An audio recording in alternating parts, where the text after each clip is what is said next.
obrigada pela tua intervenção, que veio da base, dar uma referência de fundo para que a gente possa colocar algumas outras questões nessa análise que vocês pediram para a gente fazer aqui, e a gente quer que também vocês façam juntos, complementem isso. Eu fiquei muito contente quando eu soube desse encontro do ENES, antigo ENES. Eu tenho uma ligação até afetiva com esse movimento dos estudantes e das estudantes de serviço social, quando daquele terceiro Congresso Brasileiro de Assistentes Sociais, de 1979, quando houve o chamado Congresso da Virada. E foi um momento em que um pequeno grupo, uma minoria, não um pequeno grupo, uma minoria de profissionais de serviço social do Brasil todo, vieram para um encontro, um congresso, que tinha mais de 3.500 profissionais do país todo, e um pequeno grupo, uma minoria que já estava acordada, essa minoria, no sentido de ver que o serviço social não estava servindo ao povo, ou pelo menos grande parte daquilo que a profissão, que os profissionais faziam, num período inclusive que ainda vigia a ditadura militar, a década de 70. E essa outra minoria vivia sendo perseguida, além dos que já haviam saído da prisão, já tinham se beneficiado da anistia, já tinham voltado do exílio, da clandestinidade, como a Rosa, inclusive, alguns pouquíssimos assistentes sociais, mas havia alguns assistentes sociais que haviam tido uma participação efetiva na luta de resistência à ditadura militar, no combate ao golpe militar, ao regime de exceção que havia no país, que cerceou as liberdades, o direito à liberdade de expressão, de organização, de participação política, e a Rosa foi uma dessas vítimas e que estava entre essa minoria de profissionais de serviço social que estavam insatisfeitos e insatisfeitas com a situação em que se encontrava a profissão acomodada, servindo ao regime tranquilamente, sem nenhum questionamento, se dizendo que o serviço social não era ideologia, não era política, o serviço social era ciência, era arte, era técnica, e é muito fácil você descartar o seu compromisso, de se envolver no processo de mudança ou de resistência àquilo que estava acontecendo no país, alegando que eu não tenho nada a ver com isso, é Pilatos que lava as mãos, porque eu faço ciência, eu faço técnica, eu uso instrumentos científicos, técnicos, métodos, não tenho nada a ver. E a recomendação era, não era, Rosa? Nada de ideologia. Ideologia compromete o caráter objetivo, racional da ciência, portanto, do serviço social. E essa minoria disse, não, nós não concordamos com isso. Porque dizer que você não é político, não é política, que você não tem ideologia, que você não admite qualquer questão ideológica de valores na tua profissão, é uma mentira, porque não existe neutralidade. Que a própria neutralidade já é uma posição que serve a alguém. E quanto menos consciente você for de que aquilo que você está fazendo está servindo a alguém, e quanto melhor você fizer isso a serviço desse alguém, que você nem sabe quem é, você está sendo ainda mais ideológico do que qualquer um. Portanto, nós nos insurgimos contra isso e nos questionávamos até, eu cheguei a me questionar, será que vale a pena ser assistente social, me dedicar a essa profissão, lutar por essa profissão, por esses profissionais? E aí eu me dei conta que era muito assistente social junto ao povo. Quando a gente não podia chegar junto do povo, eu digo, aqueles que tinham uma posição política, tinham um envolvimento ideológico, que tinham um lado, nós sabíamos que havia muita gente junto, e não podíamos estar junto do povo. Nós éramos vigiados até quando estávamos fazendo nosso trabalho como assistente social, porque tinha sempre um olheiro vendo o que a gente estava fazendo, para ir nos dedar, para que a gente fosse depois arguído pelo patrão, pela patroa, pelo dono da faculdade, a respeito de uma palavra que a gente tivesse colocando numa relação com o povo, com a população, que pudesse significar algum nível de crítica ou de questionamento ao regime que vigia no país naquele momento. E aí nós nos entendemos, essa minoria disse, não, nós temos que fazer alguma coisa, senão nós somos coniventes. Você fazer de conta que não é com você, fechar os olhos e dizer eu não posso fazer nada, você está sendo conivente, você está coonestando, você está sendo omisso. E o pecado da omissão às vezes é pior do que o pecado da ação. Então nós dissemos assim, não, nós vamos nos insurgir, e a gente se insurgiu de forma coletiva naquele momento, naquele congresso, em 1979. Por que eu me lembrei disso e comecei por isso? Porque foi ali que a gente começou uma briga junto com os estudantes de serviço social. Que a gente questionava o congresso, entre outras coisas, pelo fato deles terem restringido, limitado a participação dos estudantes de serviço social. Limitaram a 2 estudantes por faculdade e era caro para participar. A inscrição para o congresso era caro. Mesmo que um estudante pudesse representar a sua faculdade entre os 2, mas se ele não tivesse o dinheiro para pagar a inscrição para o congresso, ele seria excluído. Aí nós dissemos, isso não é certo. Entre outras coisas, o congresso era dirigido, e era todo montado as mesas, os debates, os conferencistas, por aqueles que estavam nos cargos do governo. Governo municipal, Maluf e companhia. Não, Maluf era governador. O municipal era Reinaldo de Barros, se eu não me engano. E o presidente da República era Figueiredo, era o último ditador. O ministro ministro do Trabalho, não me lembro do nome dele, nunca esqueço, acho que Freud explica. Foi ele que caçou os trabalhadores do ABC que tinha Lula como presidente. Então era um programa oficialesco, um programa caro, aliás, um congresso caro, um congresso oficialesco, promovendo a política social do governo, feito por quase 4.000, com a presença de quase 4.000 profissionais de serviço social, alguns estudantes. E daquele dia, naquele congresso, no segundo dia, a gente se reuniu 3 dias antes, fora de São Paulo, essa minoria, discutimos e criticamos e definimos uma estratégia para a gente adotar no seio, dentro do congresso. No segundo dia, estava todo mundo insatisfeito, inclusive os estudantes de serviço social, e naquele dia nós viramos a mesa.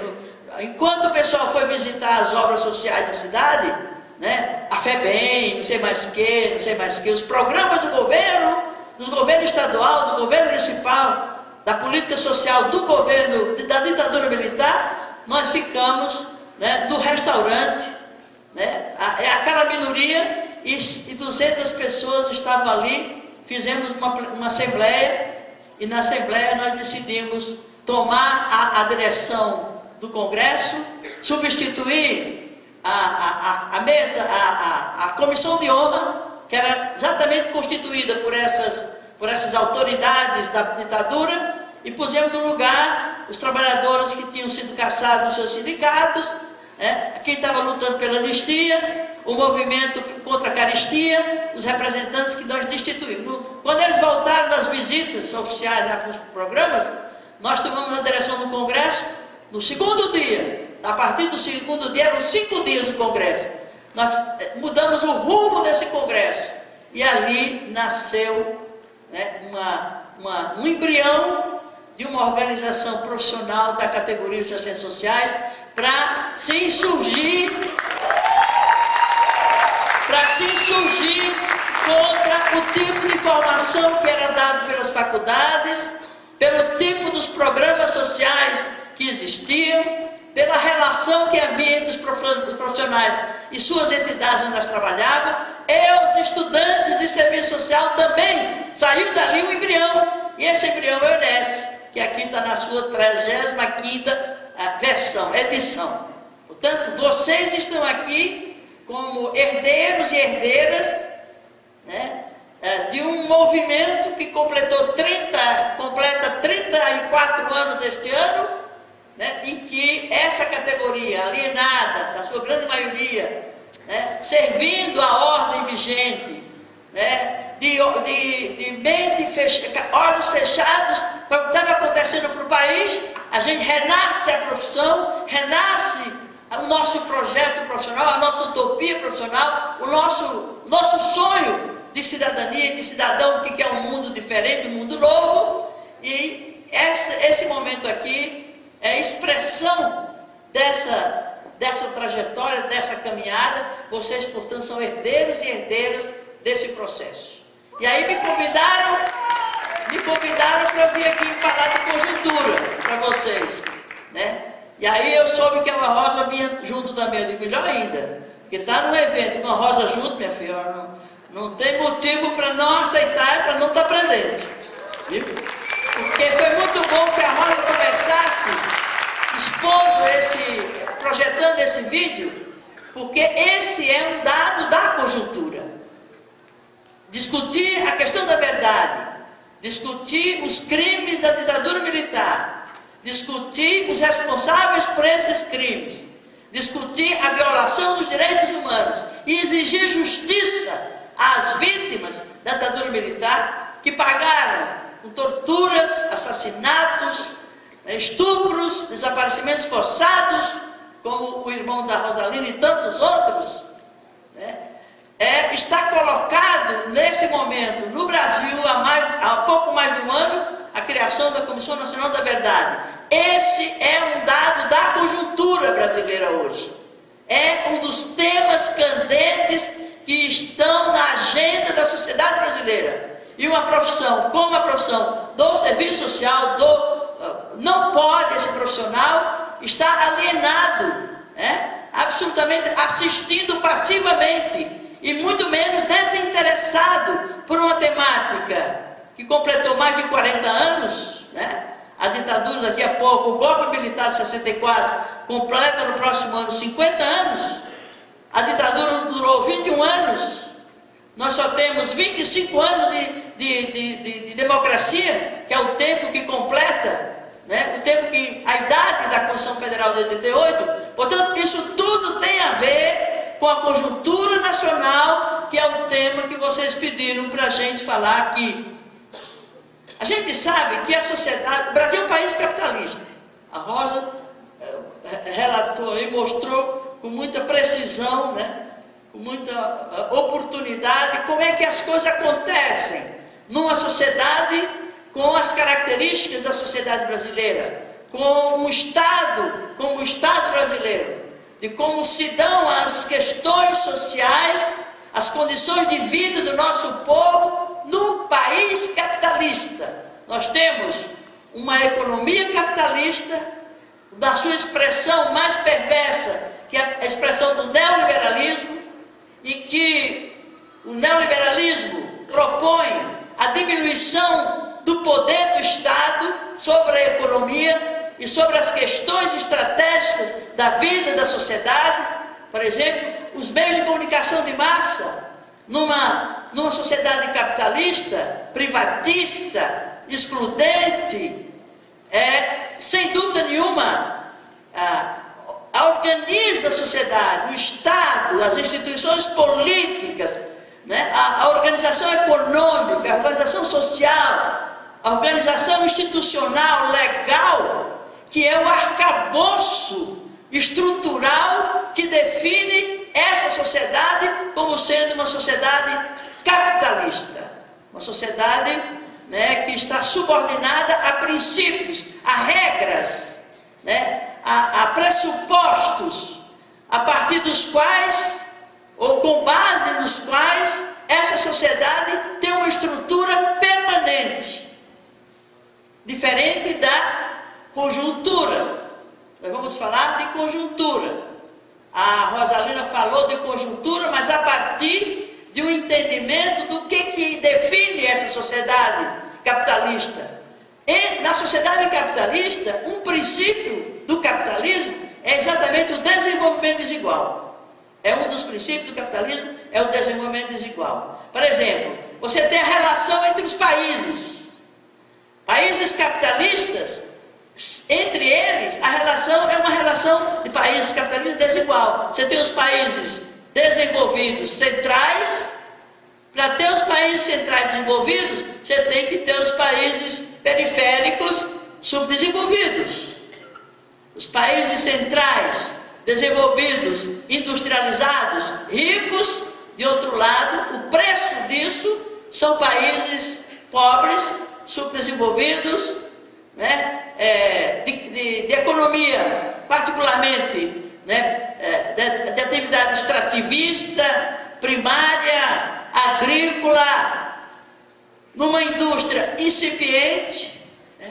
E tudo isso explica o fato de o capitalismo ter como princípio, como cerne, como eixo maior, a desigualdade, né? O princípio do desenvolvimento desigual. Mesma coisa vale para dentro do país, regiões ricas, regiões pobres. Você tem São Paulo rico, você tem o Nordeste pobre, você tem o centro, o Morumbi rico em São Paulo, tem a Zona Leste, a periferia da cidade pobre. Isso é uma expressão do que é uma cidade dentro de um país capitalista, onde a desigualdade é um dos princípios que caracterizam, que definem esse regime político. A mesma coisa vale para a pobreza e riqueza nesse país. A pobreza você não resolve combater, não se combate a pobreza com programas compensatórios como Bolsa Família. A pobreza não existe solução para a pobreza sem você resolver o problema da desigualdade. Desigualdade é uma coisa, pobreza e miséria é outra. Você pode atenuar a pobreza e a miséria. Ou seja, a pessoa que não come ou come uma vez no dia, passa a comer 2, 3 vezes.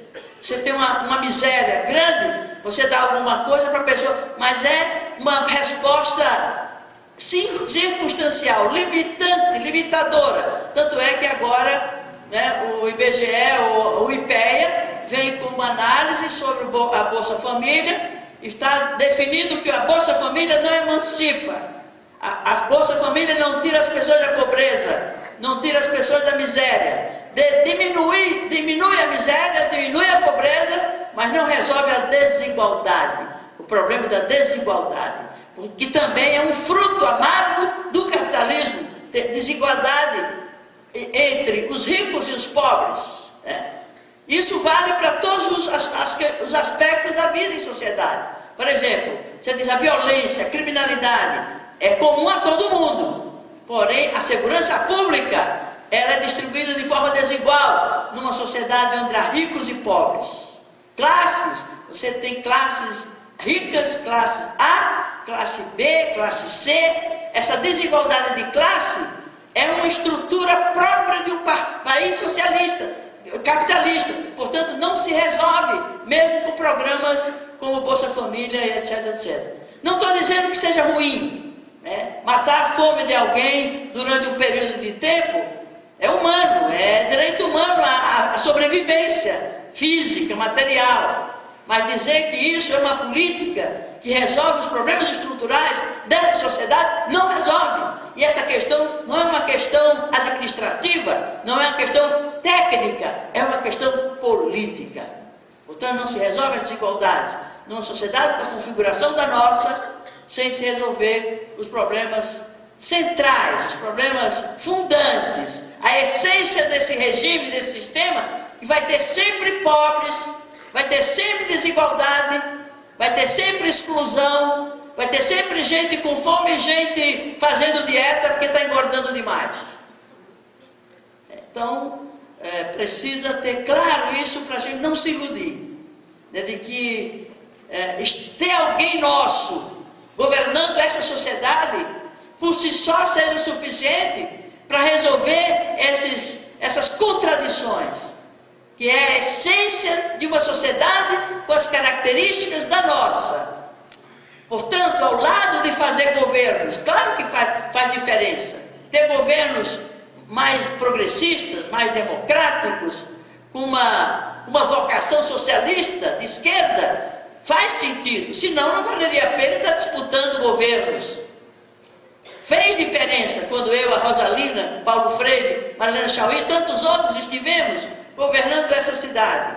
Não resolvemos os problemas centrais, estruturais, fundantes dessa cidade, mas sem dúvida nós realizamos um governo, né, democrático, no sentido de fazer uma gestão radicalmente democrática e uma gestão ética. Uma gestão assegurando que o interesse público se sobrepõe a qualquer interesse individual, particularista, menor. Faz diferença até para mostrar que é possível fazer diferente e que é possível apresentar resultados diferentes, mas sem a ilusão de que na prefeitura de uma cidade, mesmo do porte de São Paulo, alguém que tenha um compromisso de esquerda, socialista, progressista, democrático, vai resolver os problemas dessa sociedade. Só se vai resolver os problemas dessa sociedade com outro modelo de sociedade, com outro modelo de economia, com outro modelo de organização social, com outro modelo de organização política. E é isso que difere, né, quem se propõe a fazer transformações estruturais na sociedade e quem simplesmente faz remendos, faz perfumarias, faz reformas. Reforma é reformar uma casa velha, pintando de branco e ficando bonitinho. Mas as paredes vão continuar, né, com o mofo, vão continuar com aquelas características envelhecidas de uma casa velha. Não tenhamos ilusões. Agora, o que é a conjuntura? A conjuntura é como é essa estrutura de uma sociedade, onde tem, né, a superestrutura, aqueles que dominam ideologicamente, dominam conceitualmente, dominam legalmente, dominam através das ideologias, ideologia religiosa, né? Ideologias todas partidárias, do espectro conservador de direita, que preserva a sociedade como está. De outro lado, você tem a infraestrutura dessa sociedade, que tem como base principal a economia. E aí é a mudança da economia num determinado momento da vida dessa sociedade que define a sua conjuntura. Conjuntura é o retrato, num dado momento, de como essa estrutura da sociedade se expressa, se apresenta. Que é um pouco isso que nós estamos fazendo aqui. São os índices que a Rosalina colocou aqui, e nós estamos num momento em que está havendo uma crise econômica no Brasil. Não tenhamos ilusões. A economia brasileira está vivendo um momento de instabilidade. Primeiro governo Lula, segundo governo Lula, sobretudo, o início do governo Dilma, a economia estava controlada. O que é uma economia controlada? Os índices de crescimento econômico, né, se mantinham, não tão elevados como tinha em outros países, mesmo os países do nosso campo, né, como Índia, China, mesmo os países aqui da América do Sul, da América Latina, tinham índices de crescimento superiores aos nossos, mas de alguma forma o Brasil mantinha um certo nível de crescimento do seu produto interno bruto, convivendo evidentemente com índices de desemprego mais baixo do que de muitos outros países, com a economia, com a inflação controlada, com os juros caindo, portanto, com uma economia com uma certa estabilidade e com um certo conforto. Lembra as pessoas, né, que vinham lá do Bolsa Família, a quantidade de recursos que o governo Lula e Dilma carrearam e ainda carregam para regiões pobres como o Nordeste, é uma quantidade tão grande de recursos, né, que é capaz de drenar a economia local e dar um alívio à situação de vida daquelas pessoas pobres, miseráveis daquela região. Passaram a comer. As atividades econômicas mais pontuais, locais, o pequeno mercado, a pequena oficina, a pequena atividade econômica, a padaria, enfim, passou a ter uma demanda, as pessoas começaram a consumir coisas consumir serviços, e com isso houve uma folga, né? As pessoas melhoraram o seu rendimento, passaram a consumir, e aí começa a ter um discurso que não é teoricamente correto, de dizer que surgiu uma outra classe média. O que define a classe não é renda. O que define a classe é renda, educação, saúde e outras condições de vida, e renda também, mas simplesmente atribuir uma renda, e nesse limite que a Rosalina lembrava, per capita, R$70 dia por pessoa, por família, por pessoa na família, R$70. Isso não define que a pessoa, mesmo ganhando R$1.200, R$1.300 para uma família de 4, 5 pessoas, teriam saído de uma classe baixa para uma classe média. Isso não é real. E mais, não há distribuição de renda. O que há é transferência de renda. O que foi indo tanto dinheiro para o Nordeste e para outras regiões pobres através do Bolsa Família? É que está se tirando do fundo público, do Tesouro Federal, do governo, das verbas públicas, está-se uma fatia maior para assistência social daquelas regiões, tirando do mesmo fundo, onde tem recursos para saúde, para habitação, para saneamento básico, para educação, para segurança, para transporte. Então está se tirando, foi uma decisão política do governo. Não, vamos transferir parte dessa renda, um bolo grande dela, para destinar àquelas famílias de região que estão numa situação de miserabilidade e de pobreza. Tem mérito essa política, mas não vamos dizer que nós estamos alterando com essa política, né, as relações as condições sociais e diminuir a desigualdade. Absolutamente. O que definiria de uma outra forma era se você... Claro que essa política possibilitou emprego com carteira assinada a um percentual muito superior àquele que o país sempre teve. Isso é mérito. Mais gente com carteira assinada, embora com salários modestos. Por quê? Porque esse emprego não é emprego industrial. Tanto é que a indústria brasileira está em crise.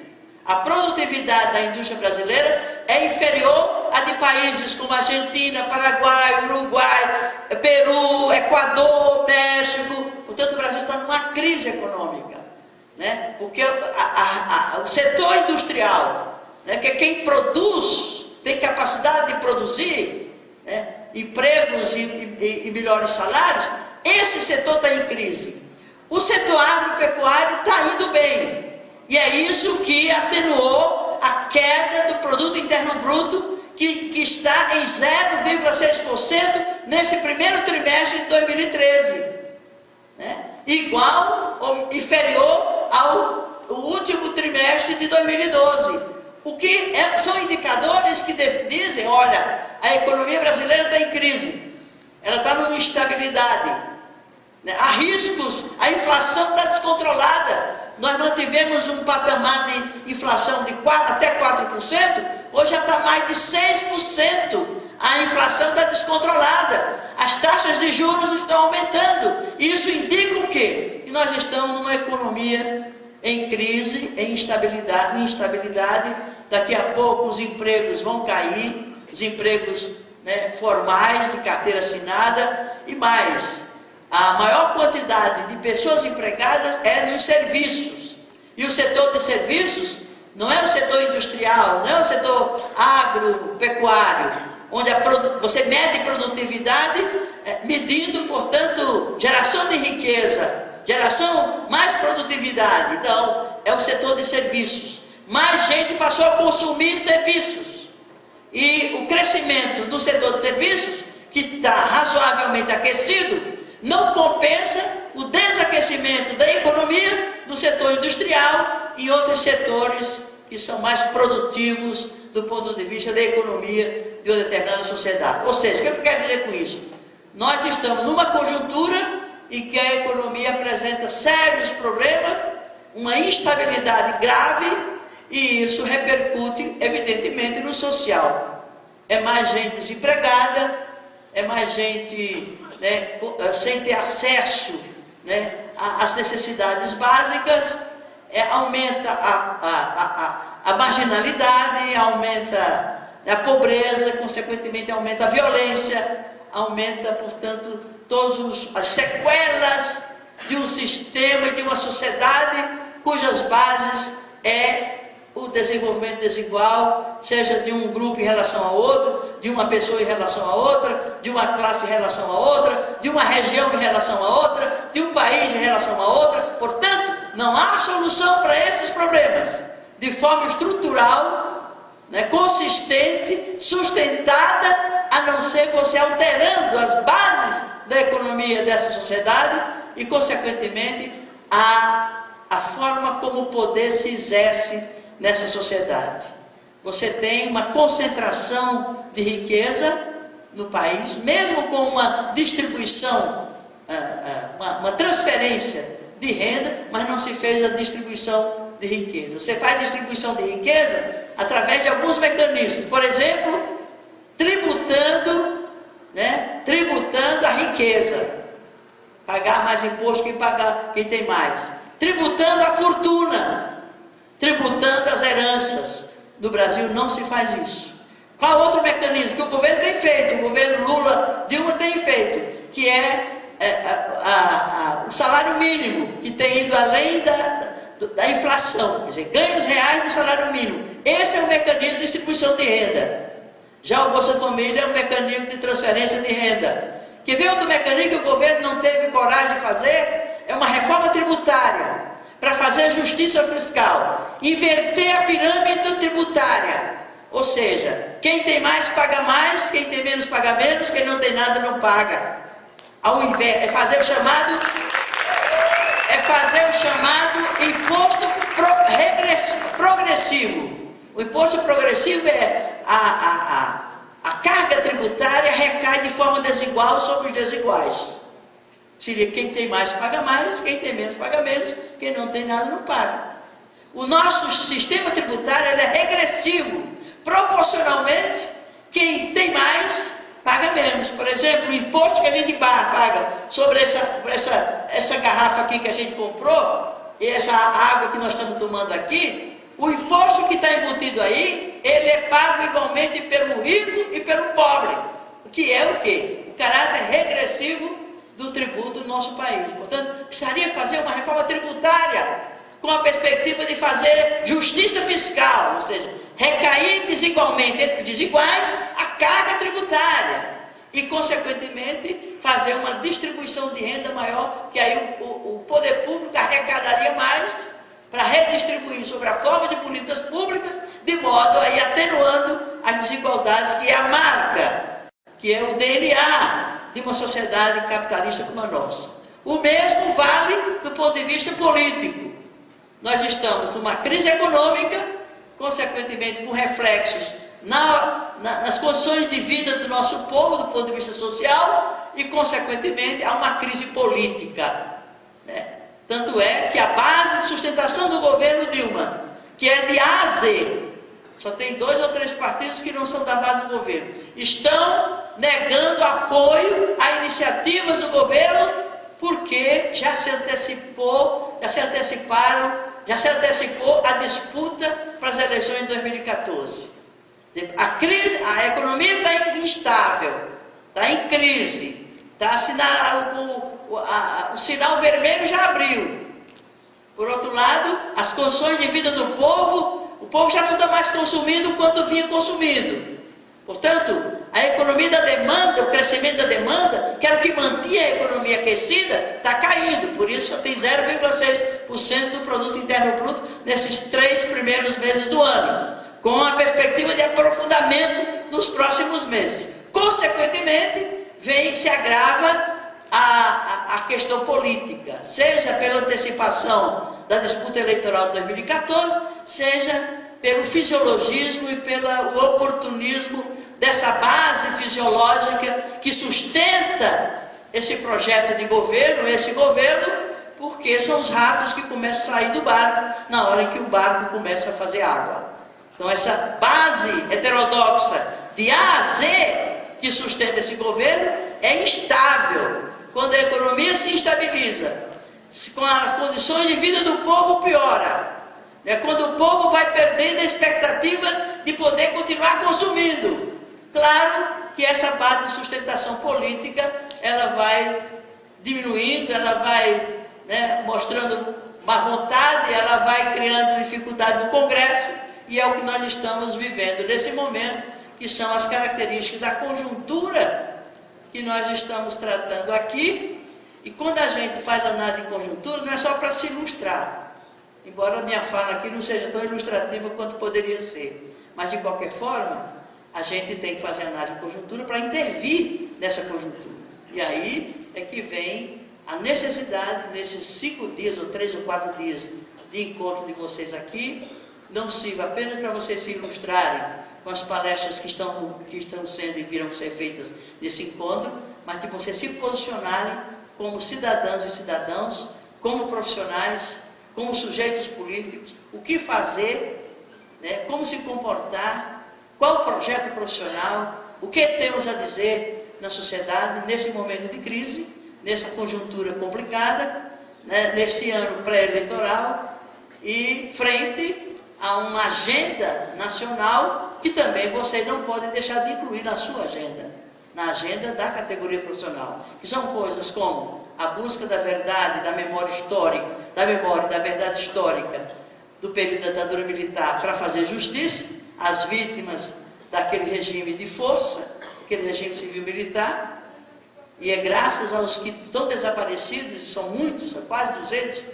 que estima-se que existam ainda desaparecidos, nem os cadáveres ainda apareceram para poder Dona Eusita ficar em paz aos quase 100 anos, que é aquela senhorinha ali, que é a mãe da Rosalina, a mãe do Fernando, diz assim: eu já completei minha tarefa, porque eu já sei onde estão os restos mortais do meu filho, e eu posso ir lá rezar, e aí eu me sinto até mais livre para chegar a hora que Deus me quer levar. Eu estou mais tranquila, porque eu já sei onde está meu filho, e os meus filhos que vão ficando por aí vão continuar rezando e acompanhando essa tragédia que recaiu sobre aquela família e sobre o nosso país. Outra agenda importante é a questão da reforma política.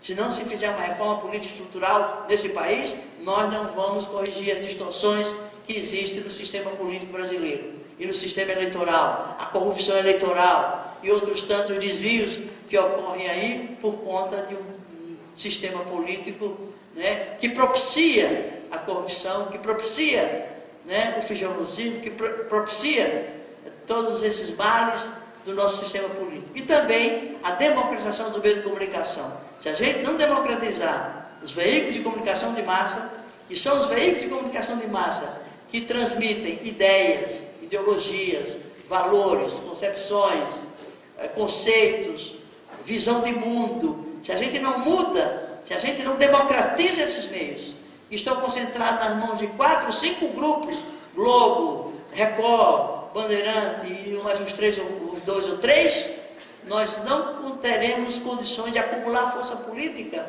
para que a gente consiga ter o controle do país e das forças políticas para fazer as transformações estruturais, as reformas profundas, como a reforma agrária, que não se fez ainda. O Brasil é um país continental e onde há uma concentração fantástica de terra no campo, não se fez a reforma agrária, ainda terra vazia na cidade, ainda é a favela e cortiço, e população morando debaixo das marquises, mas tem terra vazia, tem mansão, onde moram 2, 3 pessoas, e existe, portanto, uma ociosidade de terra no campo e na cidade. Não se fez ainda a reforma agrária, não se fez ainda a reforma urbana, não se fez a reforma tributária, como eu já falei, não se fez a reforma da democratização do meio de comunicação. Portanto, essa é a agenda nacional, é a agenda estratégica que não pode deixar de entrar nas discussões, nas reflexões da agenda que o ENES, que os estudantes de serviço social têm, assumem, debatem, influenciam no campo das salas de aula, nos eventos didático-pedagógicos, da sua formação, nos seus entes de classe. E outra coisa, vocês têm que se organizar politicamente. Tem que ser além de encontros nacionais, anuais, para discutir a agenda que vocês estão discutindo, o que já é muito importante. Mas disso aqui tem que ser um embrião de uma associação de representação política desse segmento enorme que são os estudantes de serviço social. E não ser apenas um apêndice da UNE, quando a gente não tem, provavelmente, na correlação de forças, na UNE, poder de influir de como aquela entidade a representa ou não representa, ou mal representa o contingente de jovens que já tiveram protagonismo na luta pela democracia desse país, né? Digna de ser lembrada, de ter a memória e a verdade preservada, mas não dá para a gente aguentar e aceitar passivamente certas organizações que negaram a sua origem, negaram a sua história e às vezes não têm contribuído para empurrar a história para frente, que a história nunca vai para trás, embora muita gente tente segurar a história para ela não andar para frente, mas nós temos que fazer a nossa parte, porque as mudanças que estão para vir devem interessar sobretudo a vocês que são jovens. Nós já estamos mais para lá do que para cá. Vocês são são o presente e são o futuro. E o futuro será tão melhor ou tão pior do que o presente, dependendo do que vocês, jovens, estudantes, cidadãos, trabalhadoras desse país fizerem. Então era isso que eu queria dar como recado e dizer que eu estou contente de saber que vocês estão aqui esses dias, né, de frio, né, discutindo o país, discutindo a profissão, discutindo aquilo que vocês